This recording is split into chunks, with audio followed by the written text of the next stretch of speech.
Six-time UFC champion Randy Couture in the house. You know, that comment that I made, about slapping you in the face before. I was really just joking. I wasn't really joking. It just kind of came out wrong. You forgive me? You just laughing though. How's your health insurance? I don't really have it. I mean, Obamacare hasn't kicked in for me yet, man. So, I have 2 kids. They love me. I need to pay for college. One is going to college next year. She just I got a car for her, and she needs daddy around to make those payments, man. You're just laughing. You ain't really like saying I forgive you. You just kind of, that scares me more. I wish you would get pissed off at me or something like that. Doesn't that scare you a little bit more when they just laugh? Yeah, because usually when someone's cocky or overconfident, they're scared. They are cocky and overconfident. He just knows. He's like, I could take you in a second. I am so glad that this desk is, you know what? Like, I've seen guys like in studio sometimes, smaller guys, and you know how you know not to mess with somebody? Look at the ears. And when you see the ears, got the cauliflower ears there, don't mess with that guy. That guy's been in a couple of fights, and you do not want to risk your life. And I do not want to risk my life, but I look forward to talking to you, man. Absolutely. I just got to change my pants first here. Mike Hill filling in for Rich Eisen on the Rich Eisen Show. Make sure you check us out on the app. Joined in studio by this young man, the legend, MMA legend, 6-time UFC champion, Randy Couture. Welcome to the show, man. Thanks. Pleasure to be here. Good to see you, man. You got a question for Randy? Give us a call at 844-204-RICH. That's 844-204-RICH 7424. He's in studio to talk about and promote Bellator 160. Takes place next Friday, August 26th at the Honda Center. Right, yeah. And 2 big cards, 2 big events on the card. World champions Benson Henderson and Patricio Pitbull in #1 contenders fight. Tell us about that one. Well, Patricio's coming up from 145. Ben Henderson's coming back down to 155, which is where he held the title for a while. Interesting fight. Obviously, Michael Chandler just knocked out Patricio's brother for the title. Mm-hmm. And Patricky was the one that got knocked out. Patricio, a little confusing. Their names are pretty close. But Patricio wants to come up and kind of try and get a shot at avenging that loss, and he's going to have to get through Ben Henderson to do it. All right, it's going to be a good card there. Also on this card, Kimbo Slice, rest in peace, just lost him a couple of months ago, not too long ago. His son is on this card as well. What do you know about his son? Nobody knows a whole lot. I think he's training here with Anthony McKee, a pretty well-rounded, good trainer. We're kind of all interested to see his approach to the sport. Obviously, he's got to deal with his father's legacy, and as he comes into the same sport that his dad's so well known in. And it'll be interesting. It'll be a good fight. They're calling him Baby Slice. Baby Slice. Kind of like it. Slice off the old block a little bit. I don't like that. Speaking of slice off the old block, your son is a fighter as well, MMA fighter. Yes, Ryan fights for Bellator and does a great job. He work with a lot of athletes, and to see a kid that's diligent, that does the work, that has a passion for the sport, that's all you can ask for. What is that like, seeing your son? We always talk about like football players who don't want some of their kids to even play in the NFL. There's an inherent danger that's also involved in MMA. Of course, you guys know how to protect yourself or whatnot. What is that like for you as a father? What's it like watching him in the octagon? Well, I think anytime you're watching somebody that you train, you have that lack of control, so you get more nervous seeing and wanting outcome and seeing things. But there's an added layer to that when it's your kid. But I've been around the sport for a long time, never seen anybody seriously injured.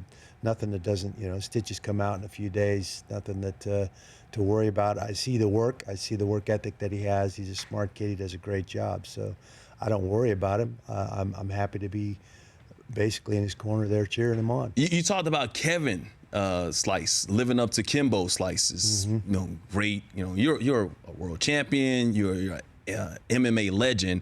What's it like for him? Has he talked to you about trying to live up and fill the expectation because he has your last name? Yeah, I think it's a burden for him, honestly, and I respect that. What kid in their first amateur fight has news reporters wanting to do interviews and and all those things. He's got a target on his back just dragging that last name around right from the start. So I think that's an added burden, something else that he has to deal with, and he takes all that in stride. So that's one of the reasons why I'm as proud of him as I am. Mike Hill filling in for Rich Eisen on the Rich Eisen Show, talking to the MMA legend, Randy Couture, The Natural. How'd you get that name, The Natural? You know, my second UFC, I was scheduled to fight Vitor Belfort, who had at that time was tearing up everybody.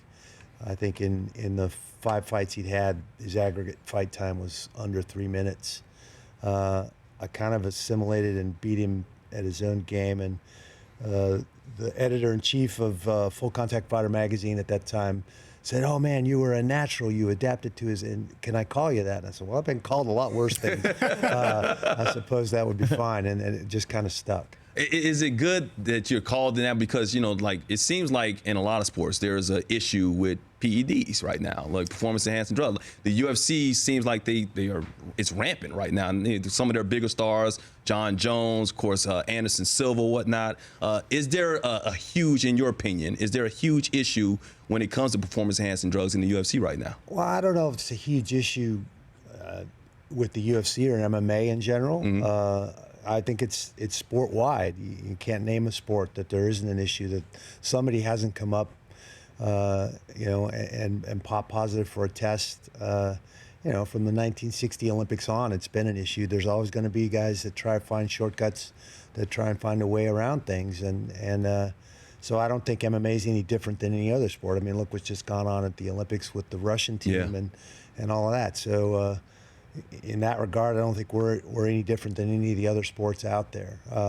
Obviously, MMA is a huge sport right now. It's in the news a lot, and some of your top fighters come up positive. Guys like Lesnar that just fought. You know, and you fought Lesnar. That's going to make news. I mean, so when you see that, though, I mean, as a competitor, as somebody who did it the right way, obviously, and you see guys that you fought and they get popped or whatever, do you kind of wonder, like, okay, well, does it kind of take I had a little different take on it. Obviously, I started fighting in '97. They weren't testing back then, really. Okay. They didn't start testing until 2000.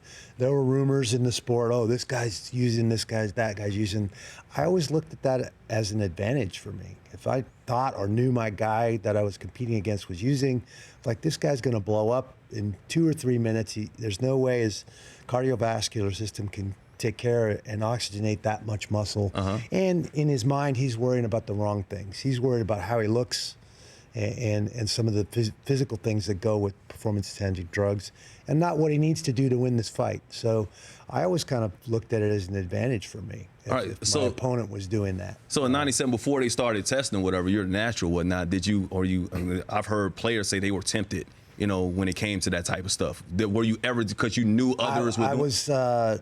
I came through wrestling, which is an Olympic sport. Obviously, the protocols for Olympic athletes is pretty significant. Right. So it wasn't something I was willing to risk being banned and all these other things that kind of come with that, the stigma and everything else about your performance and what you've accomplished as an athlete. I wasn't really willing to risk any of that. So that just translated into MMA for me.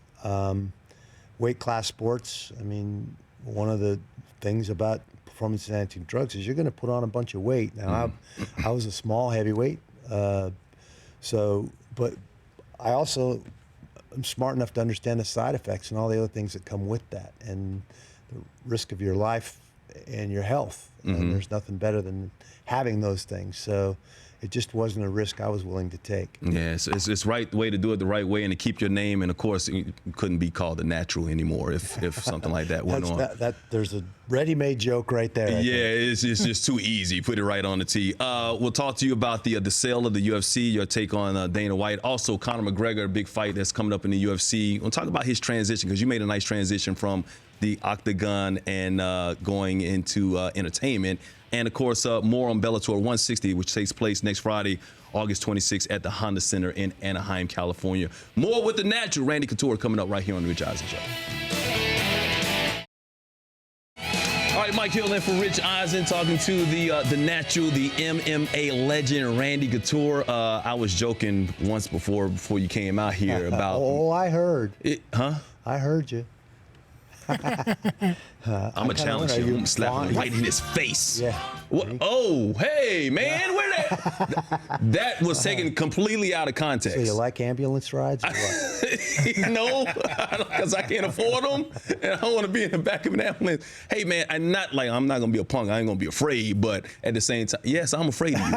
I really am. I'm actually nervous sitting here right now. The smile gets him every time. It's the smile. It's like, when's the last time? Walking out into the cage, it was like, he's smiling. What's he smiling about? That throws you off. I would much rather somebody be menacing and talking crap. Yeah. I'm not afraid of those guys, but the guys that just smile and just nod their head, those are the ones you got to watch out for. And like I said, look at the ears. Yeah. If they got the ears like that, do not test them. But when is the last time somebody actually walked up on you, knowing who you were, and somebody drunk at a bar and basically challenged you? It's never really happened since I've been fighting a serious challenge like that.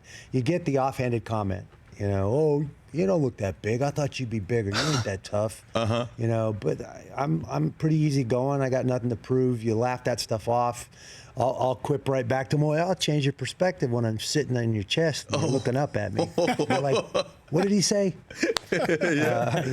So you can never take that stuff seriously. Well, they won't cross the line there. Let's talk more about the how far MMA has come since you started. I mean, you got the wrestling background, but did you think that the MMA would ever get this huge? I'm talking about Bellator and UFC or whatnot. UFC just sold for $4 billion. Did you ever think that we get to this day where the sport would be worth that much? I think we were all concerned that the sport was going to die. The old promoters, SEG, were running it more as an extreme sport, and it was largely misunderstood. And I think it was even banned from cable for a little while, and so to see it kind of be resurrected and come back as strong as it has, and now globally, I mean, every single country, there are promotions, there are fighters, it's just exploded, and it's been a pretty amazing thing to see and be a part of. It's huge in Brazil. It's huge here in the United States. It's huge in Brazil. Of course, the Olympics going on in Brazil. Can you see it one day? I know wrestling is an Olympic sport. Can you one day see MMA as an Olympic sport? Well, actually, pancration was one of the original Olympic sports, and there's a strong movement to see pancration brought back to the Olympics, which would be mixed martial arts. What we called no holds barred when I started has become mixed martial arts, and it's kind of an anything goes type of an event. You see combat sambo right now. They wear a gi, but they're wearing headgear, shin pads, MMA gloves. They're on a mat instead of in a cage or a ring. That's very similar to what I think you would see at the Olympic level. Obviously the rules for longevity in a tournament format would have to be changed, which I think comes in with the shin pads and the headgear. Interesting now to see boxing, they're not even wearing headgear anymore. Yeah, they used to do a lot of. And it seemed like a watered down version of the professional sport of boxing. I think something like that would be a natural fit for the Olympics in pancration. MMA legend Randy Couture in studio with us here on the Rich Eisen show. What's your relationship with the UFC right now? I don't have one. Yeah, I've been exiled, or I've been persona non grata with the UFC, mostly because Dana just doesn't really care for me. Why is that? What happened between you two? I think it boils down to control. Dana White, the president of the UFC, obviously. I think he was never one of those guys that would just sign it all over and let them control it. And we butted heads on a lot of issues with the contracts. And when I signed it, the TV deal was Spike TV to do both scripted and unscripted television. He kind of went off the reservation and kind of banned me and exiled me at that time. So wow. So you're in the Hall of Fame, though, right? Yeah, you're in the Hall of Fame. I was in the put in the Hall of Fame in 2006. Certain things they can, no matter what Dana White or anybody else can't take those things away. Did you try and be involved in UFC 200 in some kind of way? And what were you told? I did not try to get involved because I just knew it just wasn't going to happen. I haven't gone to the fights in over 4 years. Wow. So you saw what Conor McGregor went through with Dana White. You kind of understand what Conor McGregor is talking about when it came to control? Another indication of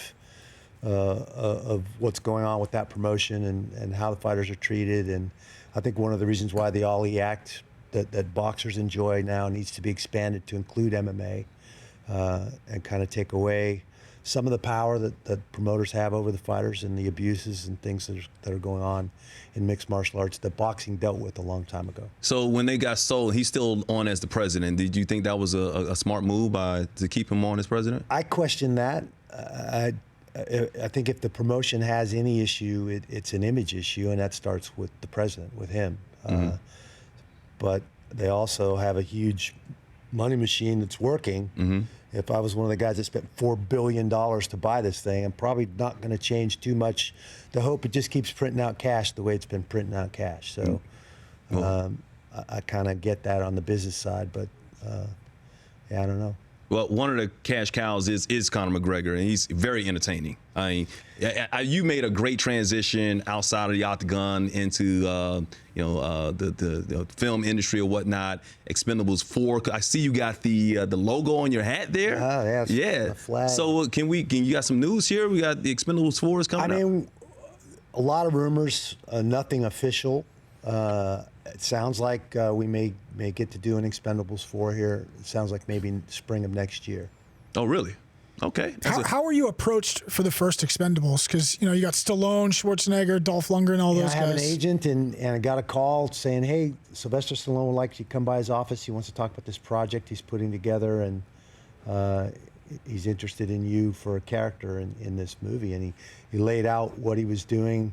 We talked specifically about Hail Caesar as the character at that time, which was originally written for Wesley Snipes, and Wesley was having his own issues at that time. Sure. So they were thinking about adapting it to fit me more. They ended up getting Terry Crews for Hail Caesar, but because of that conversation with Sly, he wrote Toll Road and kind of added Toll Road to the script, and obviously I was thrilled to be a part of it. It's an amazing group of guys. Awesome. Yeah, you talk about some of the names in this movie: Statham, Jet Li, Steve Austin, Terry Crews, Mickey Rourke. Who would give you the most issues in a fight among the cast? The only guy with any real combative sports background is Dolph Lundgren, who's done Kyokushin karate for years and still competes. At 6'4", he's a big guy. It's Ivan Drago. By the way, he just said that he would eliminate every other action hero. Yeah. That's amazing. All the other guys are great at what they do. They're physical, they're athletic.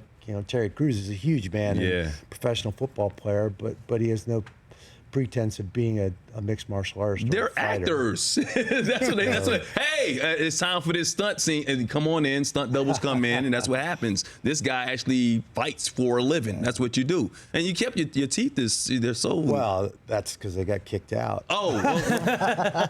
They're pretty straight when they got to put new ones in there. Do you do your own stunts? As much as they'll let you. At a certain line, they say no, you can't do that. If you get burned, if we wreck and you get hurt, right? We can't finish the movie. They're liable, right? So. They don't care about the liability. They're like, we can't finish the movie, man. You know how long it's going to take to replace you? I mean, but the hand-to-hand stuff, the combative stuff, that's why I'm there. That's why I got in and was able to get movie parts in the first place. So the stunt guys love it because you're able to do a lot of your own stuff, and they actually want to know your opinion. Hey, what do you think about this technique in this situation? And we can film it this way. And it's like, yeah, okay, I think that would look cool, but what about this? And so I think that's been a fun thing to kind of collaborate, especially with the stuntmen and the stunt coordinators. All right. Look, Bellator 160 taking place once again next Friday, August 26th at the Honda Center in Anaheim, California. Real quickly, what's the biggest difference right now between Bellator and UFC? No difference. They're the exact same sport. Yes. It's just different brands, different promotions. Obviously, one's on Fox, the other is on Spike TV. The fighters are just as skilled, just as dedicated and fun to watch with both promotions. We're all in the same sport. So, yes. I don't think there's any difference really. It's a pleasure. What? I'm not going to slap him. I'm not. I will not. They want me to, but I'm not going to do it. Look at the smile, man. I'm telling you, that's what gets me every time. Randy, pleasure meeting you, man. Thank you. All right, Randy Couture hanging out with us here on Rich Eisen Show. Mike Hill filling in. The Rich Eisen Show, weekdays at noon Eastern on Audience.